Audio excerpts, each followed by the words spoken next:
आज नाश्त्यासाठी मी बनवला होता मस्त अगदी मोकळा सुटसुटीत शेवईचा उपमा. एकदम भारी झाला होता हां. तुमचा उपमा मऊ किंवा चिकट होतो, लगदा होतो, तर ते होऊ नये म्हणून काय करायचं हे आजच्या व्हिडिओमध्ये सांगितलेलं आहे. त्यामुळे व्हिडिओ पहिल्यापासून शेवटपर्यंत नक्की पहा.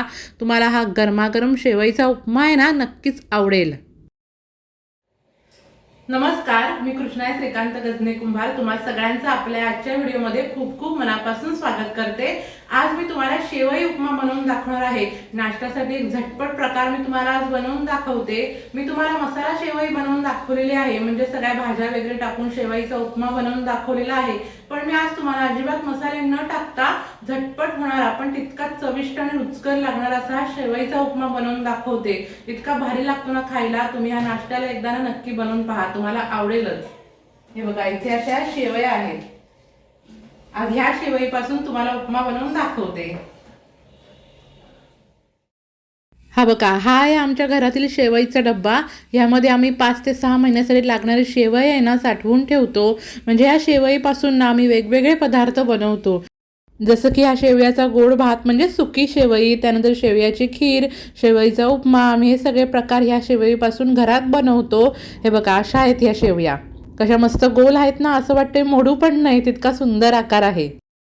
आज आपण ह्या शेवईपासून मस्तपैकी गरमागरम असा उपमा बनवूया. मी तुम्हाला बनवून दाखवते.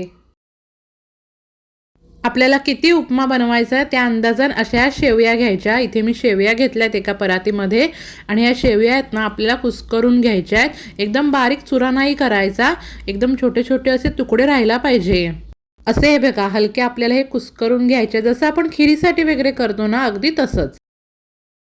एकदम बारीक चुरा केलात ना की ते मग उपमा ना खायला चांगला वाटत नाही. हे बघा, असं आपल्याला हे करून घ्यायचं आहे. आणि या शेवया आहेत ना आपल्याला वाटीने किंवा टोपात अशा छोट्या मोजून घ्यायच्या आहेत, म्हणजे आपल्याला पाण्याचं प्रमाण आहे ना अगदी व्यवस्थित समजतं. म्हणजे हा उपमा आहे ना छान मोकळा सुटसुटीत होतो आणि शिजतो पण मस्त. म्हणून आपल्याला अशा आहेत ना एका वाटीत मोजून घ्यायच्या आहेत. उपमा बनवण्यासाठी काय काय साहित्य घेतलं हे दाखवते. इथे सगळ्यात पहिल्यांदा बारीक चिरलेला कांदा घेतलाय, त्यानंतर मिरची घेतली आहे बारीक कापून, कढीपत्ता आणि आपल्याला शेंगदाणे टाकायचे आहेत उपमामध्ये. उपमा बनवायला सुरुवात करूया. गॅस पेटवते आणि कढई ठेवते तापत. कढई तापली की आता आपल्याला ह्यामध्ये तेल ओतायचं आहे. तेल पण जास्त नाही आहे ओतायचं, कांद्यापुरताच तेल ओतायचं. मग तेलकट उपमा आहे ना खायला मग चांगला वाटत नाही, म्हणून तेल अगदी बेतानेच टाकायचं. तेल तापलं की आता आपल्याला ह्यामध्ये टाकायची आहे मोहरी.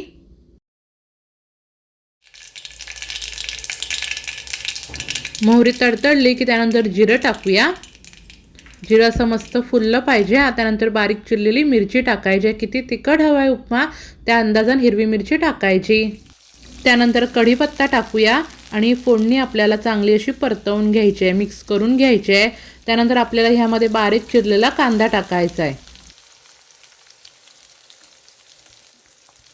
आणि कांद्यासोबतच आपल्याला ह्यामध्ये शेंगदाणे टाकायचे आहेत. म्हणजे कांदा नरम होईपर्यंत ना शेंगदाणे पण मस्त असे कुरकुरीत होतात. तुम्हाला वाटत असेल की शेंगदाणे कुरकुरीत होणार नाही, पण तसं अजिबात नाही. कांदा नरम होईपर्यंत ना शेंगदाणे पण छान कुरकुरीत होतात. तुम्हाला मी नंतर दाखवते.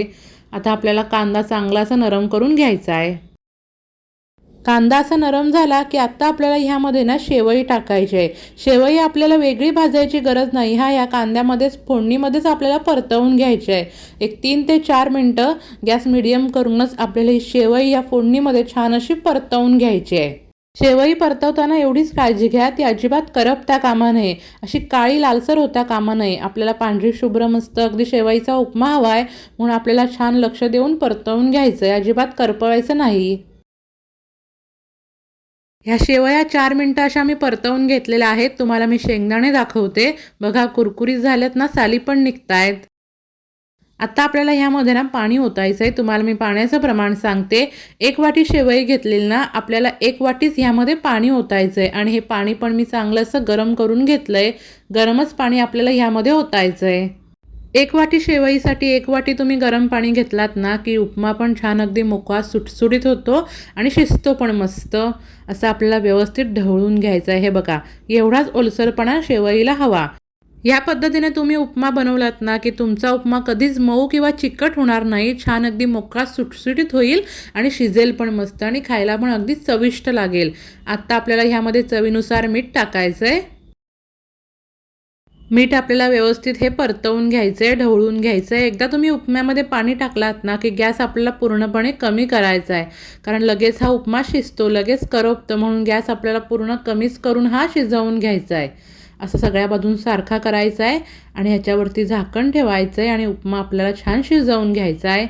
1 मिनिट झालेला आहे. मध्ये मध्ये ना जरा आपल्याला असं परतवत राहायचं आहे, म्हणजे उपमा ना तळाला अजिबात चिकटत नाही. छान अगदी मस्त अगदी वाफ लागते आणि शिजतो पण मस्त. एकदा ढवळायचा आहे, पुन्हा झाकण ठेवायचं आणि गॅस कमी करून शिजवून घेऊया. 4 ते 5 मिनटं हा उपमा मी छान असा शिजवून घेतलेला आहे आणि हा आपला गरमागरम स्वादिष्ट असा शेवईचा उपमा खाण्यासाठी तयार आहे. वरतून बारीक चिरलेली कोथिंबीर टाकायची आहे.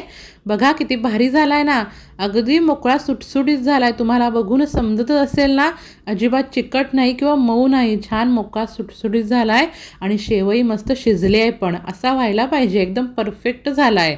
अजिबात मसाले न टाकता हा उपमा ना खरंच खूप स्वादिष्ट लागतो. हा तुम्ही नक्की ट्राय करून पहा. गरम गरम असतानाच किती मोकळा सुटसुटीत झाला आहे बघा. हलका थंड झाला ना की आणखीन छान मोकळा होईल. अगदी भारी झाला आहे. उपमा असा खायला देताना ना आपल्याला वरतून असं थोडं ओलं खोबरं भुरभुरवायचं आहे, म्हणजे चव अगदी अप्रतिम येते उपम्याला. खायला अगदी चविष्ट लागतो. एकदम झटपट फक्त 10 मिनिटात बनणारा हा गरमागरम शेवईचा उपमा या खायला.